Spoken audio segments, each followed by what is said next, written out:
Então, irmãos amados, nesta manhã de paz, de alegria, é um prazer estarmos juntos, né? Vamos à palavra de hoje. Abra a sua Bíblia, carta de Paulo aos Efésios, capítulo de número 4. Efésios, capítulo de número 4. E nós vamos ler do verso 11 até o 16. Efésios, capítulo 4, versos 11 a 16. Acompanhe aí na tua Bíblia, preste atenção na leitura, mantenha a tua mente bem controlada. Todos já acharam? Podemos ir? Preste atenção. Ele mesmo concedeu uns para apóstolos, outros para profetas, outros para evangelistas, outros para pastores e mestres. O que são esses dons aqui ministeriais? Apóstolos, profetas, evangelistas, pastores e mestres. Deixa eu ler explicando para a leitura ficar clara. São pessoas que Deus vai levantar para trabalhar com a igreja, dar o alimento certo para a igreja. Ninguém vira pastor de um dia para o outro, nem um mestre do dia para o outro, nem um profeta do dia para o outro. Quando Paulo falou aqui com relação a apóstolos, os apóstolos estavam vivos, né? E eram bem diferentes desses apóstolos de hoje. Sinto em dizer que a maior parte são tudo falsos apóstolos. Como o Senhor prova isso? Por causa daquilo que eles pregam, que eles fazem com o povo. Então aqui são os dons ministeriais, pessoas que elas vão passar por esse processo, vão encontrar Jesus, vão passar alguns anos aprendendo a palavra de Deus. Ninguém se torna pastor porque falou em línguas. Falou em língua agora. Não. Né? Para se pregar, precisa aprender. Para se ensinar, precisa se aprender. E o aprendizado não é coisa de um dia, de 4 meses. Não dá fazer um cursinho desses aí, pega o jovem, faz um cursinho de 4 meses, fala alguma coisa e põe lá na igreja como pastor. Aí você vai lá na igreja, está lá um franguinho, menino novo, não entende nada. Aí o líder principal vai fazer assim, já dá tudo escrito, você vai falar assim, assim, assim. Então ele se torna um papagaio repetidor. Ele não sabe nada. Aí vai alguém pedir aconselhamento de casamento. Nem casado ele é. Ele vai falar o quê para um casal que está em crise? Ele vai falar assim, tem um demônio, ele vai orar para expulsar. É isso que ele vai falar. Vai pôr mais em crise ainda. Então um pastor, um mestre, um profeta é alguém que vai ter um período de crescimento de anos. Presta atenção. Primeiro ele vai aprender, Deus vai revelar o evangelho da graça para ele, vai amadurecê-lo. Quando ele estiver maduro, então vem o chamamento. O que é o chamamento? Então Deus vai olhar para ele e vai ver que ele tem conteúdo para poder começar a ensinar as pessoas. Por isso que Paulo fala na sua primeira carta, ou primeira, segunda, não lembro agora, ele fala que aquele que deseja um trabalho desse, um episcopado, um bispado, é uma excelente obra. E ele vai dando qualificações para alguém ser isso. E no meio das qualificações ele fala assim, e não seja neófito na fé, para não cair no laço do diabo. O que é um neófito? É uma pessoa novinha, aceitou Jesus, não tem condições de ensinar nada, não tem condições de liderar nada. Ela tem que ser formada, aprender, amadurecer, para poder fazer alguma coisa. E na minha experiência própria, qual o conselho que eu daria? Para alguém começar a pregar e ensinar, estar na linha de frente, pelo menos precisa uns 15 anos. Senão ele vai virar isso que está na televisão, aí receba a bênção, a vitória, tem um demônio, vai ser curado, olha a água orada, água ungida, vai virar isso aí. Pelo menos precisa uns 15 anos para amadurecer, aprender, esmiuçar, passar pelas experiências difíceis, ser uma pessoa formada, madura. Porque lidar com os outros, eu estou mudando todo o ritmo da pregação, lidar com pessoas, ensinar, não é falar qualquer coisa. Você tem responsabilidade, você pode pôr coisas dentro da pessoa que vão atrapalhar a vida dela. Você pode aconselhar um casal errado que vai dar problema na vida deles. Você pode ficar pregando coisas da lei que vai atrapalhar a vida das pessoas, pondo julgo sobre elas e confundir a cabeça das pessoas. Então não é falar qualquer coisa e ensinar. Você é um responsável. Imagine você vai no médico, ele vai olhar lá, você está com dor aqui, ele vai te dar um remédio para o coração, e é a apendicite, ele vai te matar. Não é? Então tem um monte de gente pregando, falando tanta coisa, dando coisa errada, fazendo a cabeça dos outros de forma errada, porque não aprendeu. É discipulado dessas coisas da televisão, não aprendeu nada. Então, pregar e ensinar, você vai lidar com a mente das pessoas. Você pode pôr coisa errada e atrapalhar a vida delas em muito, como você pode semear a verdade e construir a verdadeira igreja com pessoas inteligentes, com conhecimento daquilo que é evangelho. Então não pode ser gente nova na fé. Olha, já fiz uma pregação aqui, né? Vamos em frente. Agora, qual o objetivo desses ministérios? Olha que ele fala no verso 12. Com vistas ao aperfeiçoamento dos santos, para o desempenho do seu serviço, para a edificação do corpo de Cristo, até que todos cheguemos a uma unidade de fé e do pleno conhecimento do Filho de Deus, a perfeita varonilidade à medida da estatura da plenitude de Cristo. Até aí. Qual é o objetivo, então, desses ministérios? Aperfeiçoamento dos santos, levar cada pessoa a uma maturidade, a saber não depender mais de ninguém, a ser inteligente, ter conhecimento, viver por sua própria fé. O objetivo desses ministérios é construir pessoas inteligentes que conheçam o Evangelho, saibam viver pela fé. Não é esse monte de gente, ora por mim, socorro, ora por mim, eu preciso da unção, eu vou atrás do apóstolo que ele tem oração forte. Não. Primeira coisa que a verdadeira ensino faz é levar você a acreditar que Deus te ouve, que a tua oração é ouvida para Deus, que você não depende, é ouvida por Deus, você não depende de ninguém para pôr a mão na tua cabeça, você vai viver pela tua fé, não é pela fé dos outros. Hoje em dia você vê todo mundo correndo atrás dos milagreiros, ninguém tem fé para nada, precisam tocar no suor de uma pessoa, pegar um pano, não sei do que disseram que é ungido, ai meu Deus, tudo idólatra. Então, qual é o objetivo desses ministérios? Eu não entrei na palavra de hoje ainda. É construir pessoas maduras, inteligentes, que pensam, que conheçam o Evangelho, serem aperfeiçoados, adquirirem uma maturidade no conhecimento, tirar a pessoa desse meio evangélico corrompido, político, essa confusão toda, levar a pessoa à maturidade com vistas ao aperfeiçoamento dos santos. Então, o que é um crente maduro? Vamos falar isso, é um crente que tem conhecimento, ele não é levado ao redor por qualquer vento de doutrina, ele sabe que acredita, ele conhece a verdade, ele tem sabedoria, ele sabe o que crê.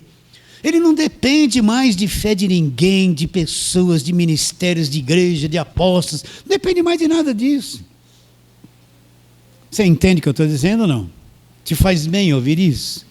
Né? Não depende mais de ninguém. Agora, olha o que ele vai dizer, né? No verso 13. Até que todos cheguemos a uma unidade de fé e de um pleno conhecimento de Jesus, Filho de Deus, a perfeita varonilidade à medida da estatura da plenitude de Cristo. Então, o que é a unidade de fé? Você vai ouvindo o Evangelho, olha, eu comecei a ouvir a respeito da justificação, eu fui justificado. Eu entendi Romanos 8:1, não há condenação, a salvação não se perde.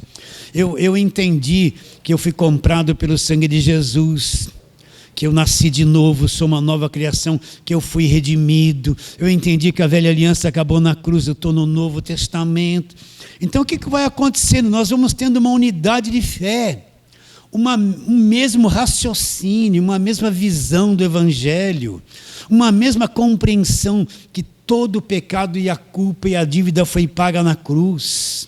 Nós vamos tendo uma unidade de fé. Por exemplo, eu olho para você que está aqui há algum tempo, eu sei em que você acredita. Por quê?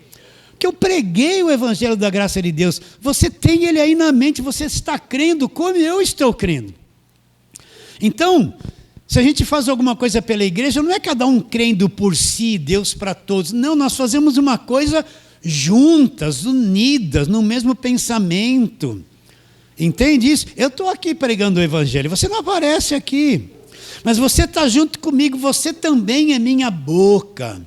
Você também fala através do que eu estou falando. Por quê? Porque você está junto, nós somos um corpo, sim ou não? Nós temos uma unidade de fé. Você pega uma pessoa, uma hora ela crê naquilo, outra hora está naquilo, outra hora naquilo, não sabe que acredita. Você fala para ela, você perde a salvação, eu estou lutando, porque se eu falhar, ela não entende nada a respeito disso. Então isso é uma unidade de fé, construir a igreja sem obrigar ninguém a nada, sem escravizar ninguém a nenhuma obrigação, sem querer controlar a mente da pessoa na marra, não. A pregação do evangelho da graça de Deus, a pessoa recebe entendimento e nós vamos ter uma unidade de fé.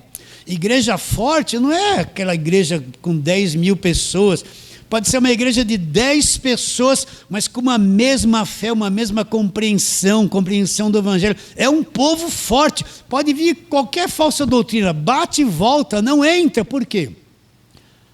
Porque nós estamos numa unidade de fé e de um pleno conhecimento do Filho de Deus.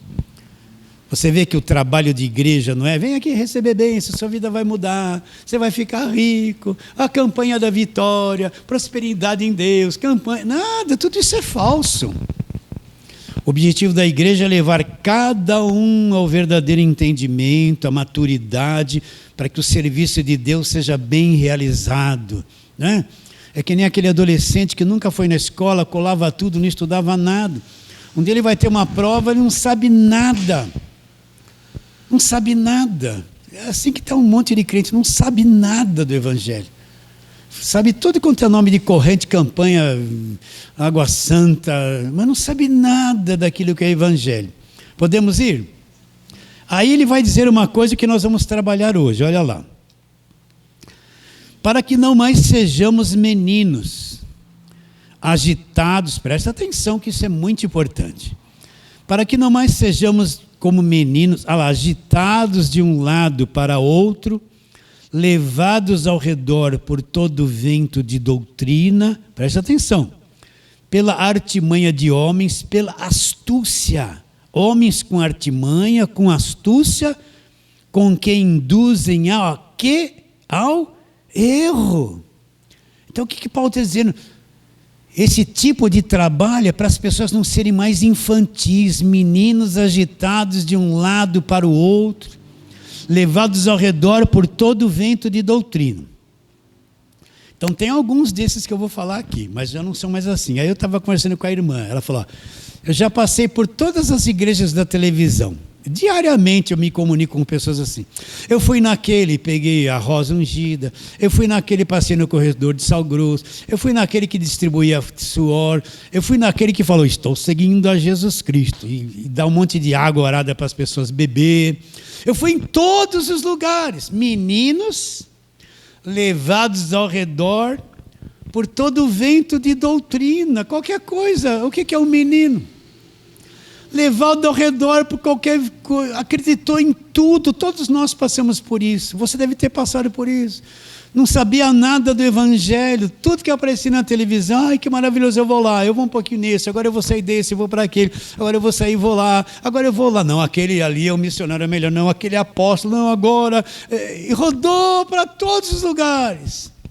Mas aí dentro, nada aconteceu. Você viu lá, eu estava com a pontinha do dedo, uma dorzinha, agora orou, sumiu. Dá glória a Deus, e conta, senão o diabo vem e anula. Você já viu todo esse besterol que está aí? Né? O menino levado ao redor por todo o vento de doutrina, acredita em qualquer coisa. E nós, no começo, eu também passei por isso. Esse é o perigo. Levados ao redor por qualquer coisa que falam. Se eu não tenho conhecimento, eu acredito em qualquer coisa. Vocês estão entendendo? Um dia apareceu uma pessoa aqui com uma toceira de capim assim. Que toceira de capim? Não é a sarça ardendo de Moisés. Moisés lá quando Deus chamou ele para libertar o povo, não teve uma sarça que ardeu? Pegou fogo, parecia com um chumaço de mato, de capim seca. Era a sarça ungida que deram na igreja onde ele foi, que aquela sarça ali iria libertar, assim como Deus falou com Moisés, através da sarça. Aí a sarça ia tirar o mal dele, e Deus ia falar com ele através daquele punhado de capim seco, acreditando nisso. Por quê? Porque não tem conhecimento. O teu conhecimento é a tua proteção. O que você conhece do Evangelho é o que vai te proteger a tua mente, por engano não entrar na tua mente. O menino acredita em qualquer coisa. O que você falar para ele, ele vai, é isso, é aquilo, corre para lá, ele é agitado, vem para cá, vai para lá. Tem gente hoje aqui no Brasil sendo jogada para o ministério, jogada para o outro. Aquele faz mais milagre, aquele não faz, aquele faz isso, aquele não faz, agora é aquele, agora é esse. Eu não assisto TV aberta, eu nem gosto de assistir televisão. Eu estava na casa da minha irmã cuidando dela e eu liguei lá na TV aberta, na TV dela. É um desfile de engano. Cada canal tem um. O outro, caminho da prosperidade. Cada canal tem um cara falando mentira, enganado. Aí eu fiquei olhando aquilo ali, um vem e fala que nem carioca, outro vem e não fala. Vocês estão entendendo? Sim ou não? Aí liguei lá, estava bem na hora, sui. O cara está velho de cabelo branco e sui, a mesma história. Aí, meninos agitados, levados ao redor por todo o vento de doutrina. Você vê que não existe uma coisa uniforme, é uma bagunça, uma mistura de pregação, uma confusão, e tudo no final se resume disso. Vem ser associado, olha aqui o número da conta, olha aqui o carnê disso, olha aqui, manda seu pix, tudo é pix para cá, pix para lá, vai precisar obra de Deus. Obra de Deus, eu não aguento mais. Vocês entendem o que eu estou dizendo? Eu fiquei horrorizado de ver aquele desfile de enganação ali na televisão. E uns novos apareceram. Não quero nem saber quem eles são. Mas por que as pessoas acreditam nisso? Porque elas são... É falta de conhecimento. Meninos levados ao redor por todo o vento de doutrina. Pela artimanha dos homens. Olha, isso é sério. Os homens com astúcia, com segunda intenção. Artimanhas, eles criaram um monte de passinhos, de coisas ungidas, para atrair as pessoas a obedecerem o que eles querem. Se você for ver o histórico de vida desses que estão ricos na televisão, ninguém deles herdou uma fortuna do pai, da mãe. Todos eles vieram de pobreza. Como é que eles têm aviões hoje, e edifícios, e moram em condomínios altamente caros, e tem os seus carrões de 500 mil, e os seus relógios de 250 mil. É coisa mais difícil ter 250 mil, você tem? Imagine você com um reloginho ali de 250 mil ali. É grana pra caramba, não é? Eu falei pra caramba. Vocês estão entendendo? A camisa do cara, 5 mil, uma camisa. Pelo amor de Deus, 5 mil reais dá para comer alguns meses, não dá? Como é que essa gente chegou nisso? Astúcia com que induzem as pessoas ao erro. Como é que eles ficaram milionários com canais de televisão comprados? Pela astúcia dos homens com que induzem ao erro. Ninguém trabalhou ali. Só pregou as coisas distorcidas. Então, o único meio de se proteger nos dias de hoje, vamos falar um pouquinho, eu não quero falar de política, mas por que a igreja foi manchada nessas últimas eleições? Jogaram os crentes para um lado, jogaram os crentes para o outro, foram para cá, foram para lá, um monte de gente, desculpa falar isso, que estava lá no dia 8 fazendo aquilo, era tudo crente. Um monte de crente foi preso, porque o pastor mandou. Por que eles fizeram isso? Por que eles obedeceram cegamente? Porque os seus líderes puseram isso na cabeça deles. Meninos agitados de um lado para o outro, levados ao redor por todo o vento de doutrina, pela artimanha, pela astúcia de homens, que induzem ao erro, Porque a igreja ficou manchada, tem que pedir perdão por causa dessa política horrível que se manifestou. Porque a liderança, eles não têm conhecimento. Eles não sabem pensar por eles mesmos. Não têm conhecimento do Evangelho. Enfiar a política da igreja. A igreja não está envolvida com a política.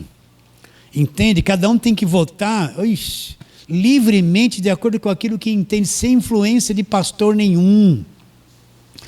Mas como não tem entendimento do Evangelho, foram o quê?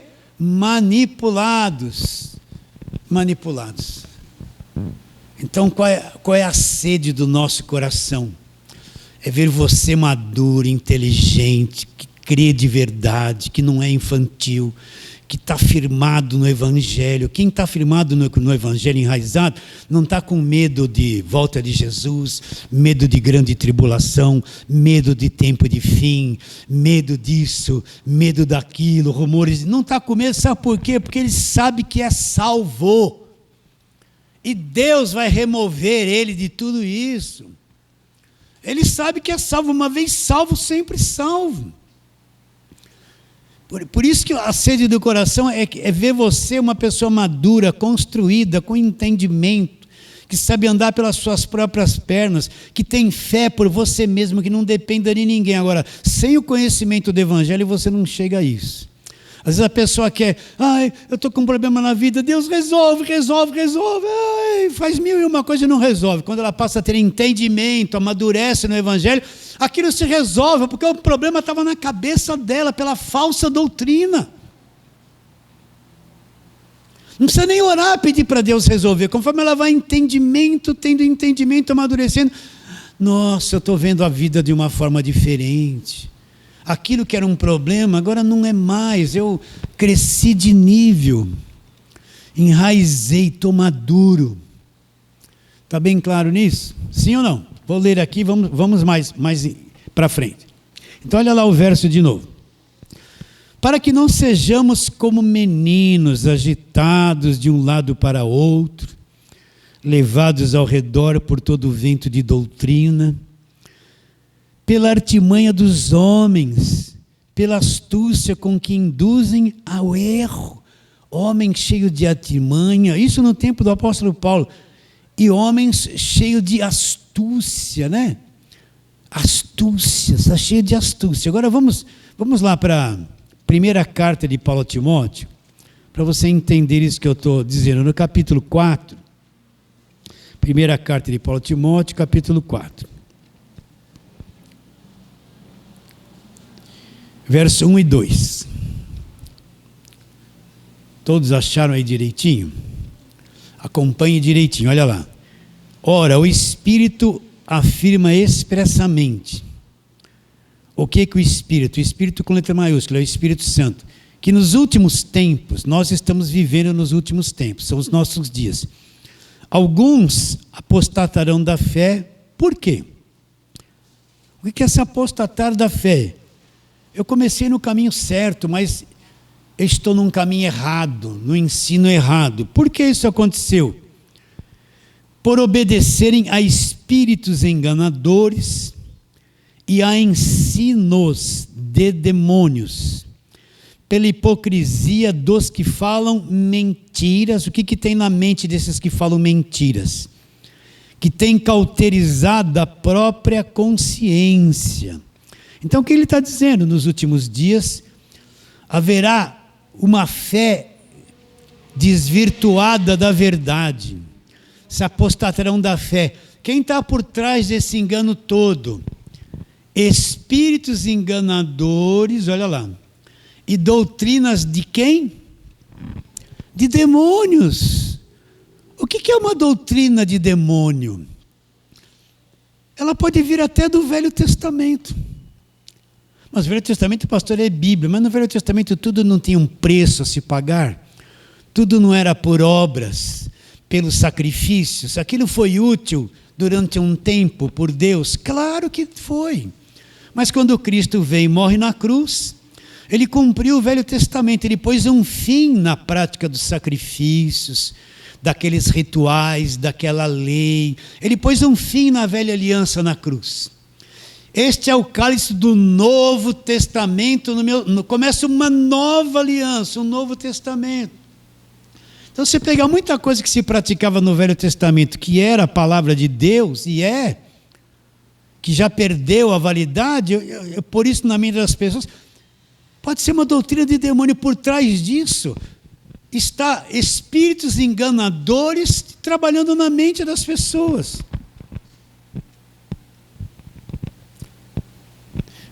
Vou brincar com você. Deixa eu pegar uma canetinha ungida aqui. Parece um desses na televisão. Meus irmãos, em nome de Jesus, nós estamos aqui numa campanha forte onde a tua vida vai mudar. Você está em busca de prosperidade? Sim ou não? Grita, igreja. Quem está em busca de prosperidade? Levanta a mão. Todo mundo.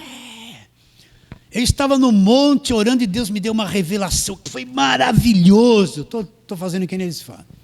Estava lá orando e veio uma revelação. Deus falou comigo no monte, irmãos. Aí os mais fracos, já estão tremendo. Então, ele disse que eu comprasse 2.000 canetas e subisse no monte novamente para consagrá-las. E ele disse que aquele que acreditasse e pegasse essa caneta e assinar contratos milionários, tudo que assinasse ia dar certo.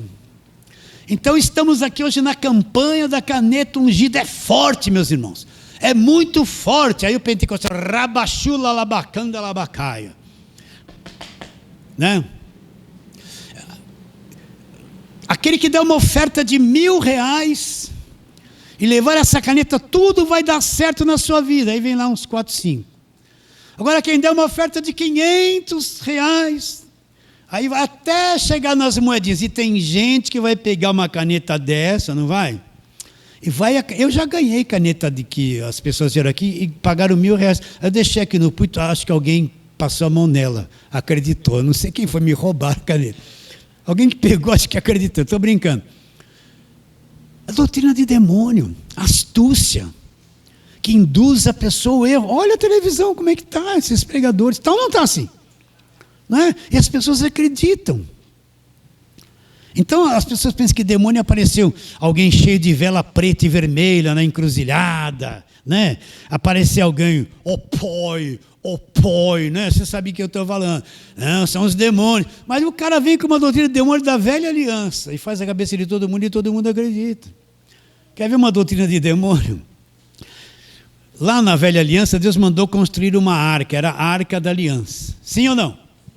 Dentro da arca estava o cajado de Moisés, a vara de Arão que floresceu, o maná, as tábuas da lei. Hoje em dia você vê lugares aí que a turma entra com a arca da aliança, a arca da velha aliança que acabou na cruz.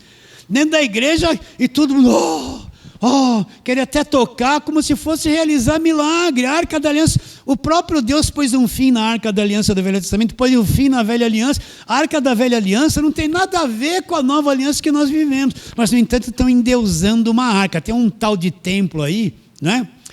Que todo mundo entra com aquela arca. Eles estão entrando com roupas de sacerdote, que nem no Velho Testamento, carregando aquela arca, e o povo, a arca vai entrar, nossa, separa, uma loucura, todo mundo vibrando por uma doutrina de demônio, uma obra de engano, meus irmãos.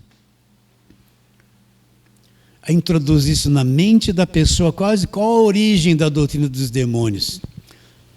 Coisas da própria Bíblia. Você sabia que as maiores falsas doutrinas vêm da própria Bíblia?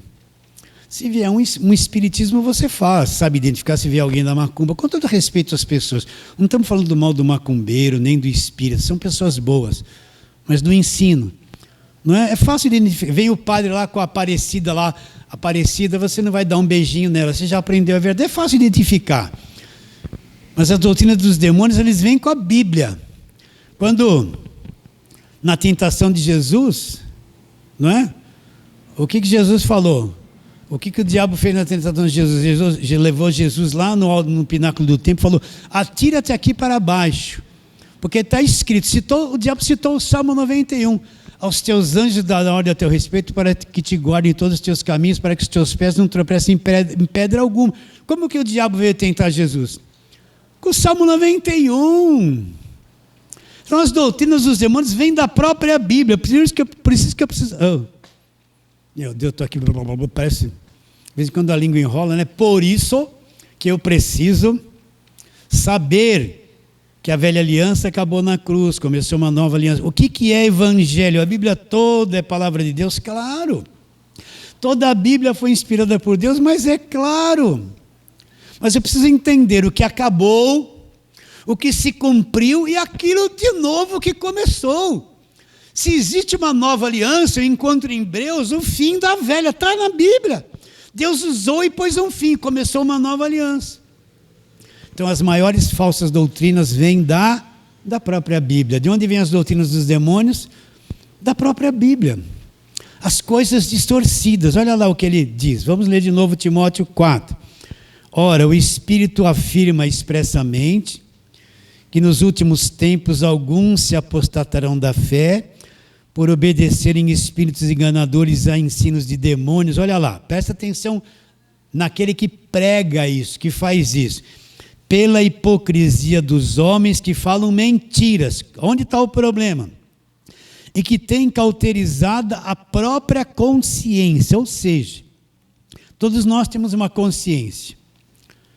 Então, quando você vai fazer uma coisa errada, o Espírito, você vai falar uma mentirinha, vai ganhar um dinheirão, aí se eu falar essa mentirinha, eu vou ganhar R$500, acho que eu vou falar, aí na tua mente não vem assim, você vai mentir, mas a tentação é tão grande, né? Mas não vem na tua consciência, você sabe que é errado?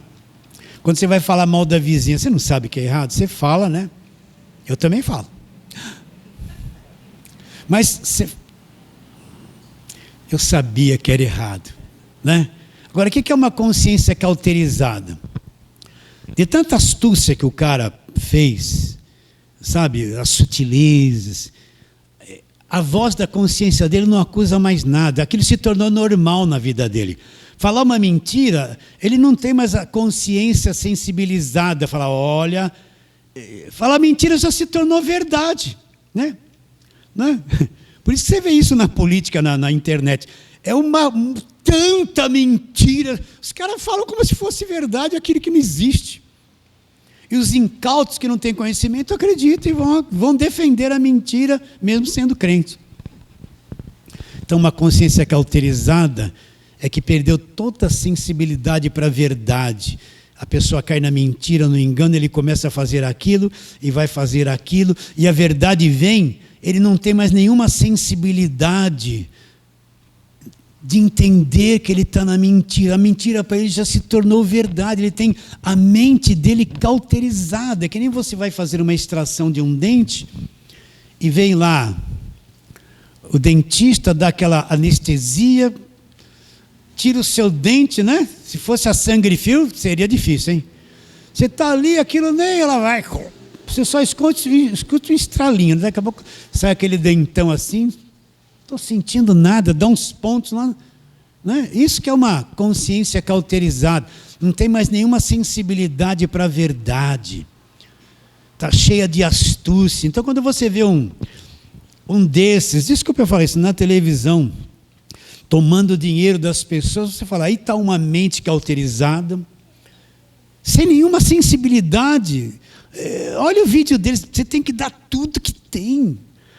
Fazer o sacrifício, dar o teu tudo, isso aí, só quem fala assim para explorar alguém em nome de Jesus, prova que tem uma mente cauterizada, ele não sabe que tem gente ingênua, pobrezinha, que vai dar o seu salário mínimo, e vai passar necessidade acreditando numa falácia que ele pregou e enganou, ele não tem dó de ninguém, não sabe que aquilo pode ser uma agressão e atrapalhar a vida de muita gente. Agora, o menino agitado, levado ao redor por todo o vento de doutrina, vai cair em tudo isso. Vai cair em tudo isso. Vamos um pouquinho para frente? Olha lá. Já lemos agora Timóteo, né? Vamos primeira carta de Paulo aos Coríntios, capítulo 13. Volta um pouquinho. Primeira carta de Paulo aos Coríntios, capítulo 13, Paulo vai dar uma instrução a respeito disso. Ele diz assim, no verso 11 e 12, ele fala assim, ó, abra aí, acompanhe direitinho. Quando eu era menino, falava como menino, sentia como menino, pensava como menino. Quando cheguei a ser homem, desisti das coisas de menino, porque agora vemos como em espelho, obscuramente. Então veremos face a face.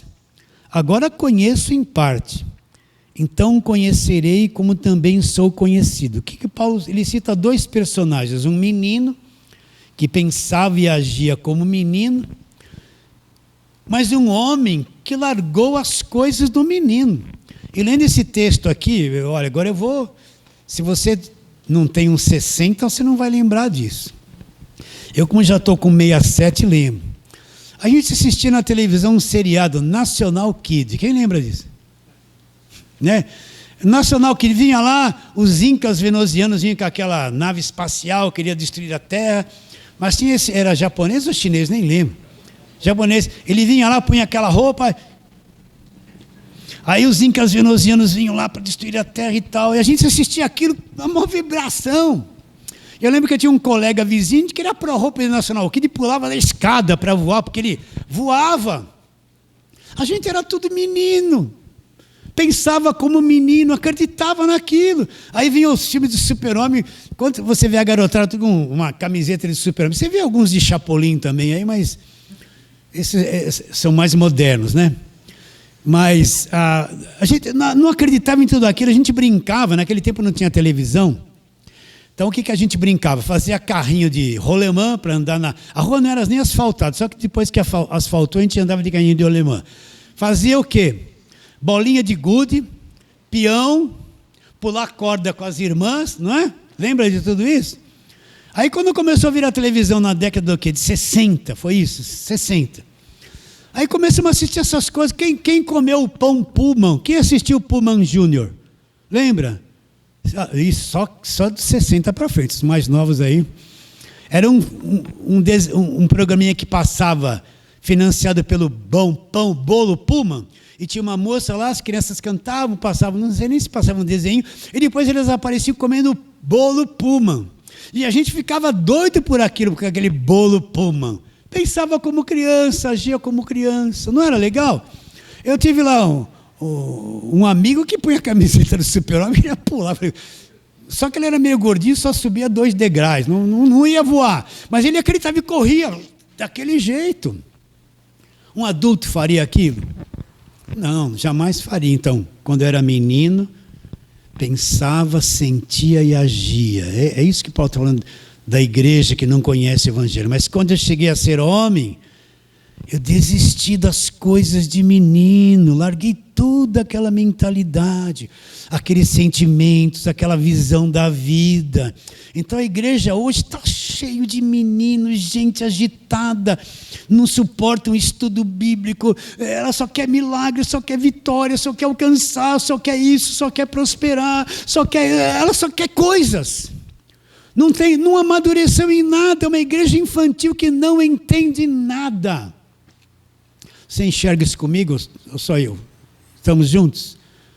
Não é? Quando era menino, então o que é ser menino? Esse começo de vida de fé, a gente não sabe nada, acredita em qualquer coisa. Mas se for parar num lugar que ensina o evangelho, vai ser homem e desistir das coisas de menino. Vamos para outro texto aqui. Nós estamos em Coríntios, né? Aí mesmo em Coríntios, volta para o capítulo de número 3. Vamos ver Paulo falando isso aqui que nós estamos falando. Os coríntios eram tudo crentes, eles tinham até dons, né? Tinham até dons. Mas o que Paulo fala deles e para eles no verso 1 do capítulo 3 da sua primeira carta aos Coríntios. Paulo vai lá em Coríntios, tem muita coisa para falar, tem sabedoria, revelação para dar do evangelho. Aí ele diz assim: eu, porém, irmãos, não vos pude falar como a espirituais, e sim como a carnais, como crianças em Cristo. Leite vos dei de beber. Não vos dei alimento sólido, porque ainda não podeis suportá-los. Nem ainda agora podeis, porque ainda sois carnais. Aí ele mostra o que provava que eles estavam na carne. Eram crianças, não podiam ouvir certas coisas nem entender. Porquanto havendo entre vós ciúmes, contendas, não é assim que sois carnais e andais segundo o homem? Olha lá, eles estavam divididos. Lá na igreja do Coríntios, eles gostavam dos líderes deles. Olha, quando, porém, alguém diz, eu sou de Paulo, uns gostavam de Paulo e diziam, eu sou de Paulo. O outro gostava de Apolo, eu sou de Apolo. Não é evidente que andais segundo os homens? Quem é Apolo? Quem é Paulo? Servos por meio de quem cresce. Isso conforme o Senhor concedeu a cada um. Eu plantei, Apolo regou. Mas o crescimento vem de onde? De Deus. Eles estavam todos divididos, agarrados. Um gostava mais de Apolo, outro mais de Pedro, outro mais de Paulo, né? E eles estavam lá. Eu acho que faltou alguma coisa para mim ler aqui, deixa eu ver. Quando alguém diz, eu sou de Paulo, eu de Apolo, não é evidente que andais segundo o homem, quem é Paulo, quem é... sim, é isso mesmo. Então, eles estavam presos nos seus líderes, gostavam... eu sou de Paulo. Não, eu gosto mais de Apolo, eu gosto dele, eu estou preso nele.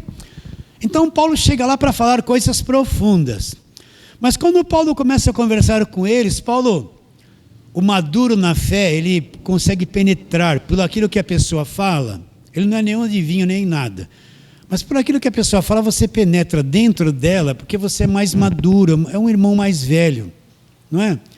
Então, quando Paulo foi conversar com eles, viu que eles não tinham entendimento. Paulo tinha coisas profundas para falar, mas não dava para falar porque eles não tinham cabeça e coração para entender. Paulo fala assim... Quando eu fui ter entre vós, olha lá, vou ler de novo, com calma. Eu, porém, irmãos, não vos pude a falar como a espirituais, e sim como a carnais, como crianças. Leite vos dei de beber, não vos dei alimento sólido, porque ainda não podeis suportá-lo, nem ainda agora podeis, porque ainda sois carnais. Então, Paulo tinha muita coisa para dizer. Encontrou aquele monte de crente preso na carne, nas emoções da carne, nos sentimentos da carne, obedecendo esse corpo caído. E ele tinha um alimento sólido, uma boa comida para dar, mas olhou e viu a cabeça deles muito fraquinha, sem entendimento de o que Paulo ia falar. Eles não entendiam nada, eles não poderiam suportar, porque ainda eles estavam andando na carne. Então nós que entendemos a graça de Deus, não temos que condenar ninguém, não esqueça isso. Você não tem que condenar ninguém, você tem que condenar a falsa doutrina e os falsos apóstolos. Mas você vai encontrar um monte de crente comum, que são produtos desse engano, que você fala a verdade para eles não podem suportar, eles não entendem nada, eles vão achar que você é do diabo. Chega para a irmã que saiu com a rosinha da igreja e fala, irmã, essa rosinha aí é um feitiço, não tem nada de Jesus. Ela vai falar assim, está amarrado para você, porque ela aprendeu a falar que tudo está amarrado, ela amarra tudo. Tinha muita coisa para dizer, mas eles não podiam suportar, por quê? Porque ainda eles estavam com a mente presa, escravizados na carne. Então Paulo teve que dar o quê? Leite vos dei de beber, um leitinho, uma coisa bem ralinha, fraquinha, para não fazer mal para eles, né?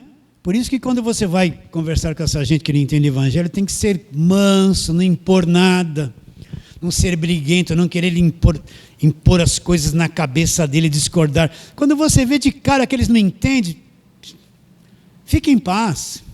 Só Deus pode dar entendimento e tirar a mente deles dessa escravidão. Não adianta viver batendo boca, impondo, acusando erros deles. Eles não têm condições de entender ainda. Por isso que eles são levados ao redor por todo o vento de doutrina, pela artimanha de homens que induzem ao quê? Ao erro. Vou ler mais uma vez, eu gosto de ler bastante. Eu, porém, irmãos, não pude falar como a espirituais, sim como a carnais, como crianças em Cristo. Leite vos dei de beber, não vos dei alimento sólido, porque ainda não podeis suportá-lo. nem ainda agora podeis, porque ainda sois carnais. Porquanto havendo entre vós ciúmes, contendas, não é assim que sois carnais e andais segundo o homem? Agora vamos para outra passagem, Hebreus, vai lá para frente. 1 e 2 Tessalonicenses, 1 e 2 Timóteo, Tito, Filemão, Hebreus, capítulo 5. Nós vamos ler a partir do verso 11. Mas quem são os hebreus? Quando eu vou ler uma carta, eu tenho que saber para quem Paulo endereçou essa carta. Esses hebreus são judeus que nasceram debaixo da lei, guardavam a lei. Todos judeus. Os hebreus não eram como nós, gentios. Essa carta aos hebreus é uma carta direcionada ao povo judeu que nasceu debaixo da lei, que frequentava a sinagoga, que era judeu, que cumpria todas as tradições do Velho Testamento, que não sabiam que a lei deles havia acabado na cruz, que não sabiam que na cruz o sacrifício de Jesus pôs um fim na religião deles. E alguns deles começaram a vir para o Evangelho. Então Paulo escreve essa carta para eles, com qual finalidade? Para mostrar para eles que a velha aliança acabou, que os sacrifícios que eles faziam acabou, que agora Cristo é Deus que se encarnou, morreu na cruz, cumpriu a velha aliança, cumpriu a lei, estabeleceu um novo testamento, começou uma nova aliança, e agora não é só o povo judeu exclusivo como era no Velho Testamento. Agora o Evangelho abre a porta para todos os povos, inclusive para aqueles que os judeus achavam que eram inimigo deles. Então Paulo vai escrever essa carta para mostrar a mudança, mostrar o fim da religião deles, mostrar a nova aliança, mostrar quem é Jesus Cristo. Está bem claro? Então quando você lê qualquer coisa de Hebreus, o que você vai entender? Carta escrita para judeus, não é para mim. Agora eu tenho que conhecer o que Paulo disse ali. Então algumas coisas que Paulo fala é só para quem está debaixo de lei, não se enquadra para nós. Então Paulo chega aqui no verso de número 11, olha lá.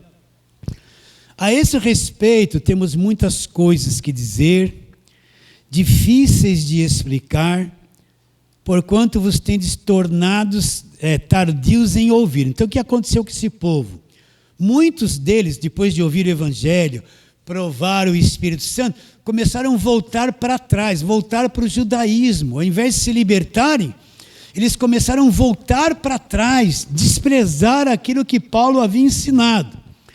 Agora Paulo fala, pois com efeito, verso 12, quando vocês deviam ser mestres, já estar ensinando, atendendo ao tempo decorrido, tendes necessidade novamente de que alguém vos ensine de novo, comece do zero. Quais são os princípios elementares dos oráculos de Deus? E assim vos tornastes como necessitados de leite e não de alimento sólido. Apesar de eles terem ouvido tudo que Paulo falou, eles não progrediram, eles voltaram para trás. Tinha que pegá-los de novo, começar tudo de novo, porque não teve proveito algum na mente deles. Aquilo que Paulo havia ensinado sobre a mudança da lei, mudança de aliança, o Novo Testamento, o sacrifício perfeito da cruz. E Paulo fala, vos tornastes como necessitados de leite, não de alimento sólido. Verso 13, ora, aquele que se alimenta de leite é inexperiente na palavra da verdade, porque é criança. Então aquele que só fica, Jesus vai me abençoar. Jesus está comigo. Abençoa meu pai, minha mãe, guarda meu filho, Senhor, se alimenta de leite. Deus para ele é pedir coisas e resolver o problema deles, né? Ele é inexperiente na palavra da verdade, ele não provou. O que é a palavra da verdade? O Evangelho. Ele não provou isso. Ele é criança, ele é inexperiente, ele não tem conhecimento, ele não foi construído com o ensinamento daquilo que é o verdadeiro Evangelho. Ele é criança. Ele não tem experiência com aquilo que aconteceu na cruz, com o conhecimento que vem de lá, com a obra verdadeira, com o sacrifício perfeito. Ele não sabe, ele ouve e fala que acredita, mas não tem experiência com isso. Agora olha o verso 13. Ora, todo aquele que se alimenta de leite é inexperiente na palavra da justiça, porque é criança. Mas o alimento sólido é para os adultos, para aqueles que pela prática têm suas faculdades exercitadas para discernir não somente o bem, como também o mal. O que é o alimento sólido para os hebreus que Paulo está dizendo? A religião de vocês acabou, vocês têm que largar tudo isso. Viram? O alimento sólido é o evangelho da graça de Deus. Então, o adulto se alimenta com alimento sólido. O que isso vai produzir nele? Olha lá o que o verso diz. O alimento sólido é para os adultos, para aqueles que pela prática têm as suas faculdades exercitadas, e vai acontecer o quê?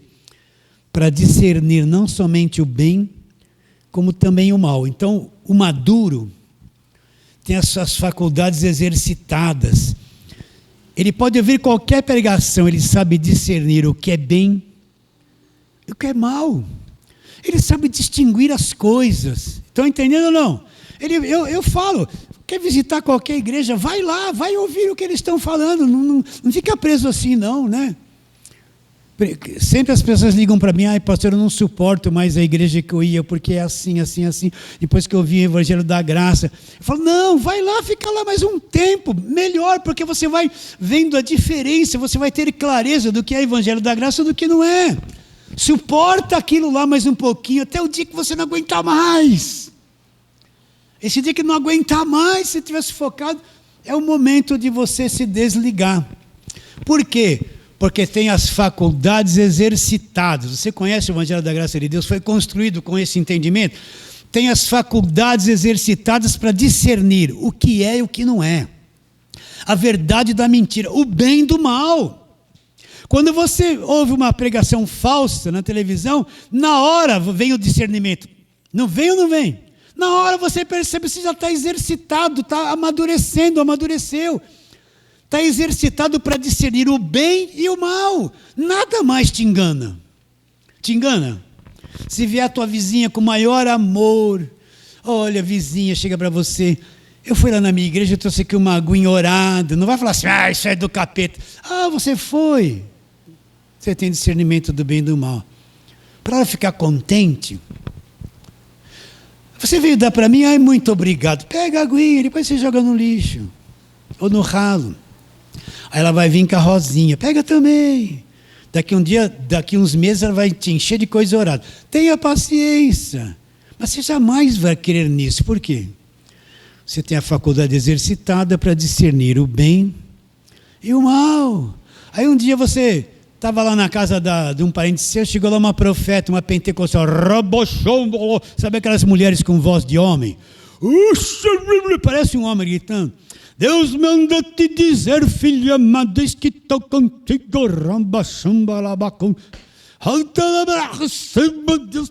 é assim, não é tudo, parece uma coisa de lado. Você vai ter uma grande vitória e tal, não vai falar assim, está amarrado, diabo, não fala isso para ela. Tá bom, olha bem nos olhos dela, você vai ver que não brilha. Não vai magoar ela nem nada, mas você vai acreditar nisso? Chegou a adivinha do futuro. Não vai, você tem a faculdade para discernir o bem e o mal. Você pode ouvir qualquer pregação, até de quem prega o Evangelho da Graça de Deus, que já tem muito na internet, que fala confusão. Você vai discernir o bem e o mal, você está treinado. Suas faculdades foram exercitadas. Você conhece, já se alimentou do alimento sólido, está maduro, não é? Entende? Você já não acredita mais em qualquer coisa, se não está escrito no Evangelho, ainda que, Paulo disse em Gálatas, ainda que venha um anjo do céu brilhante, vos pregue o Evangelho que vai além do que temos pregado, seja o quê? Anátema, amaldiçoado, porque sabe discernir o bem e o mal, não é mais neófito na fé. Então, vamos voltar no texto onde começamos, Efésios, capítulo de número 4, vamos voltar ali, já cansei vocês, falei muito, né? Efésios 4, vamos ler desde o verso 11 de novo, recapitulando o início, tem que ficar tudo bem guardadinho aí no teu coração. Verso 11 de Efésios 4, ele mesmo concedeu uns para apóstolos, outros para profetas, evangelistas, pastores e mestres, olha lá, com qual finalidade? Com vistas ao aperfeiçoamento dos santos, para o desempenho do seu serviço, para a edificação, para construir o corpo de Cristo, construir a fé verdadeira em cada coração. Até que todos amadureçam, todos chegamos a uma unidade de fé e do pleno conhecimento do Filho de Deus, a perfeita varonilidade à medida da estatura da plenitude de Cristo. Então, qual é a finalidade? Para que todos cresçam, sejam pessoas maduras, inteligentes, vivam pela sua própria fé, tenham discernimento do que é o Evangelho, sabe aquilo que acredita, não é levado ao redor por nenhum vento de doutrina. Tenho as faculdades exercitadas, eu discerno o que é bem, o que é mal, o que é verdade, o que é mentira. A mentira não entra mais em mim. Não entra mais em mim. Aí ele diz, para que não mais sejamos, verso 14, como meninos agitados de um lado para o outro, levados ao redor por todo o vento de doutrina, pela artimanha dos homens. Pelo quê? Artimanha dos homens. Você entende o que eu estou dizendo? Pela astúcia desses homens, astúcia e artimanha, com quem induzem quem? Esses neófitos, essa gente induzem ao erro. Então, quando você vê esse monte de gente com esses objetos orados, correntinha ungida, vassourinha da vitória, lencinho do apóstolo, água do Rio Jordão, garrafinha de suco que é o sangue de Jesus, não é? A astúcia dos homens com que induzem ao erro, tendo a sua própria consciência cauterizada, perdeu totalmente a sensibilidade para a verdade. Agora, aquele que amadureceu na fé, tem as suas faculdades exercitadas para discernir o bem e o mal. Vai ser enganado? Não vai ser enganado. Por isso que a pregação do Evangelho é uma coisa séria. Ou é a verdade ou o resto não serve mais para o Evangelho. Recebe a palavra de hoje? Fale assim, amém. Vamos ficar em pé, fazer a breve oração.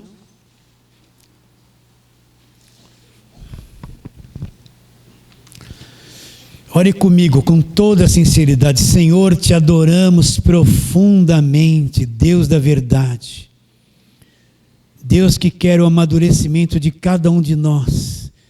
E pedimos que o Senhor venha abrir o nosso entendimento, não somente de nós que estamos aqui, mas de todos quantos receberem esta palavra. Aquela mulher triste, oprimida, aquele homem que foi explorado na fé, aquele jovem que foi condenado, aquela família inteira que foi explorada, deram tudo que tinha e não entende o Evangelho até o dia de hoje. Abre o entendimento deles, que esse arroz com feijão que foi pregado alcance todas essas pessoas e os olhos do coração deles sejam iluminados. Crendo que será, oramos pela fé, em nome de Jesus. A igreja diz amém.